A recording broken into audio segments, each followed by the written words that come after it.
Hello friends, आज मैं आपके साथ इकोनॉमिक्स का एक और टॉपिक लेके आया हूँ और टॉपिक का नाम है कॉन्ट्रैक्शनरी मॉनेटरी पॉलिसी। शुरू करने से पहले बता दूं कि इस चैप्टर के रिलेटेड सारे टॉपिक्स के लिंक्स आपको इस वीडियो के डिस्क्रिप्शन में मिल जाएंगे।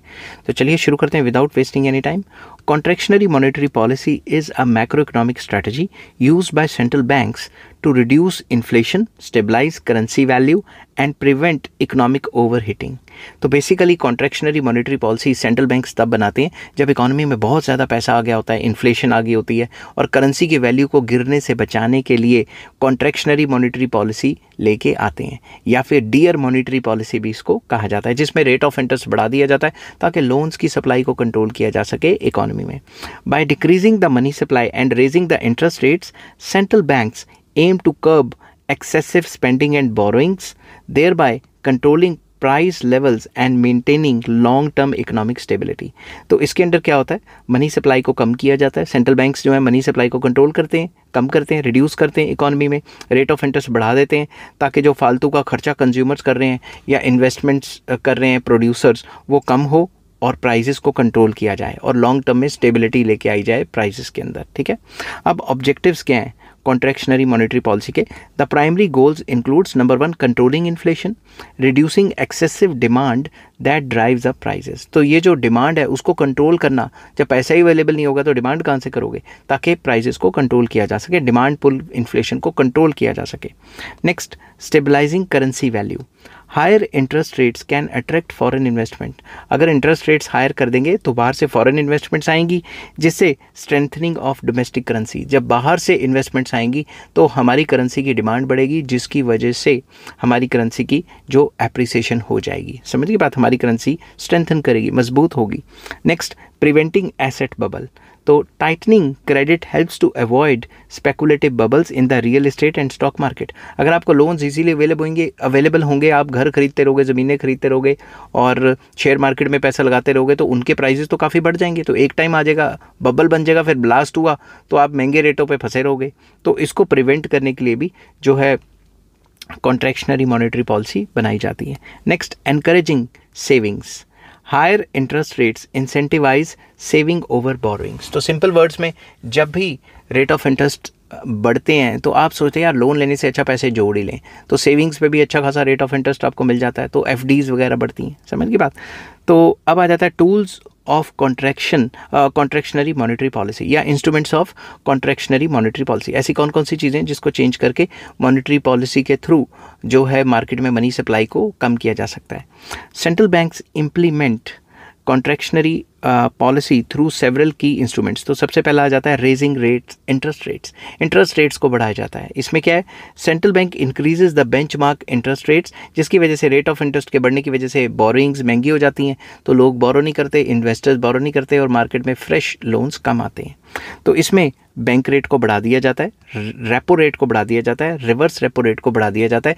ये सारी चीज़ें जो है रेट ऑफ इंटरेस्ट को बढ़ा देती हैं, और जब रेट ऑफ इंटरेस्ट बढ़ेगा तो क्या होगा, higher borrowing costs discourage consumer spending and business investment, slowing economic activity. इसकी वजह से जो इकोनॉमिक एक्टिविटी है वो स्लो डाउन हो जाएगी। नेक्स्ट, अब बैंक रेट क्या होता है, रेपो रेट क्या होता है, रिवर्स रेपो रेट क्या होता है, ये मैं ऑलरेडी वीडियोज़ में एक्सप्लेन कर चुका हूँ। अगर आपको ये फिर से समझनी है तो नीचे कमेंट कर देना, मैं आपके साथ लिंक शेयर कर दूंगा। Open market operations. तो इसमें क्या होता है, the central bank sells government securities to commercial banks या अदर, कोई भी खरीद सकता है, मैं भी खरीद सकता हूँ अमाउंट्स, आप भी खरीद सकते हो, बट एक अमाउंट होता है मिनिमम, उस पर या उसके मल्टीपल पे खरीदने होते हैं। Reducing liquidity in the economy. तो central bank open market operations के थ्रू ओपन मार्केट में जो है सेल करता है अपनी सिक्योरिटीज़ को, गवर्नमेंट बॉन्ड्स को, ट्रेजरी बिल्स को, ताकि जो एक्सेस से पैसा है वो सरकार की जेब में आ जाए और लोगों के पास या फिर जो इंस्टीट्यूशंस हैं उनके पास बॉन्ड्स आ जाएं। This decreases the money supply and raises long term interest rates. तो इसकी वजह से लॉन्ग टर्म इंटरेस्ट रेट्स बढ़ते हैं और जो मनी सप्लाई है इकॉनमी में वो कम हो जाती है। थर्ड पॉइंट आ जाता है इंक्रीजिंग रिजर्व रिक्वायरमेंट्स। तो इसमें क्या होता है, by raising the reserve ratio banks have less money to lend. इसमें जो है कैश रिजर्व रेशो इसको बढ़ा दिया जाता है और स्टैट्यूटरी लिक्विडिटी रेशो इसको बढ़ा दिया जाता है ताकि बैंकों के पास कम पैसा बचे लोन्स देने के लिए। अब कैश रिजर्व रेशो और एसएलआर क्या होता है, इसमें मैंने ऑलरेडी वीडियो बनाई हुई है, अगर आपको वो चाहिए तो नीचे कमेंट कर देना, मैं आपके साथ लिंक शेयर कर दूंगा। ठीक है, और अगर ऑलरेडी किसी ने किया हुआ है तो मैंने उसके साथ लिंक शेयर किया ही होगा, आप कमेंट्स को अच्छी तरीके से कर लेना, पढ़ लेना। ठीक है, दिस टाइटन्स इसकी वजह से क्या होता है, this titans credit availability, reducing spending and inflation. तो जब लोन्स जो है वो टाइट हो जाएंगे, लोन्स ही कम होंगे, तो जब लोन्स ही कम होंगे तो कंज्यूमर भी कम स्पेंड करेगा, बिजनेसमैन भी कम इन्वेस्टमेंट करेगा, इसकी वजह से इन्फ्लेशन कंट्रोल में आ सकती है। ठीक है, आ सकती है, 100% आ जाएगी वो बात की बात है। नेक्स्ट आ जाता है quantitative tightening.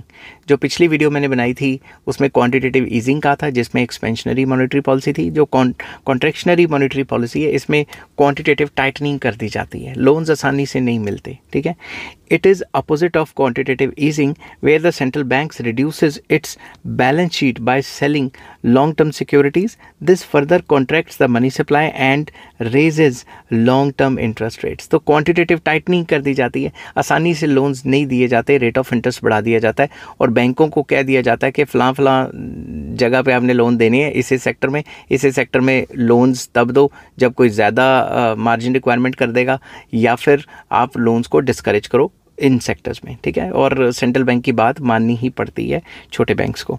Hawkish forward guidance, the central bank signals future rate hikes और reduced monetary policy stimulus to influence the market behaviour.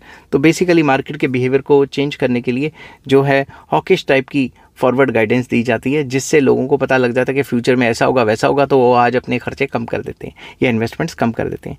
तो इससे क्या होगा, discourages excessive borrowing by setting expectations of tighter policy.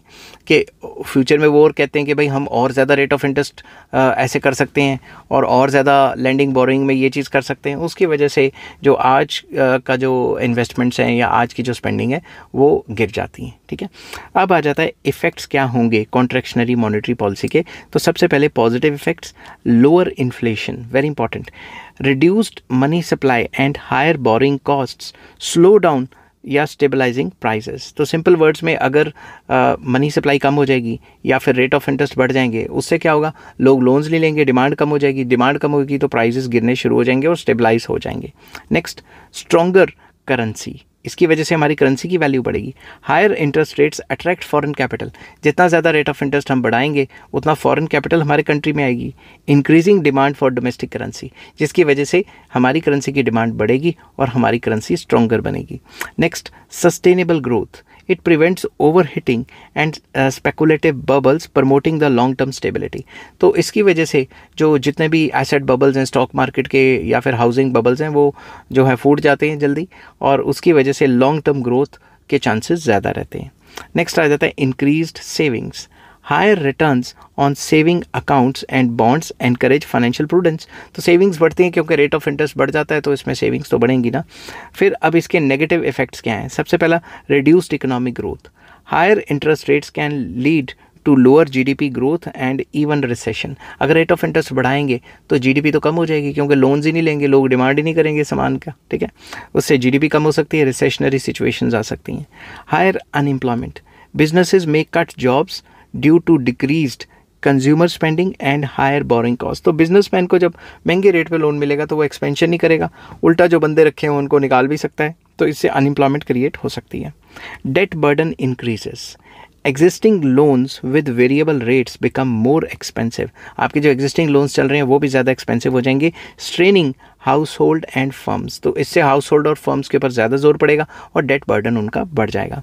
Next, global spill over, very important, tightening in major economies can trigger outflows, even outflows from emerging markets, very important। जितनी भी tightening करोगे या global spill over effects आ जाएंगे, इसमें आप ये कह सकते हो tightening in major economies can trigger outflow from emerging markets. अगर ज़्यादा टाइटनिंग मेजर इकोनॉमीज़ में की जाएगी तो वहाँ से पैसा निकल के कहीं और जा सकता है, समझ गई बात।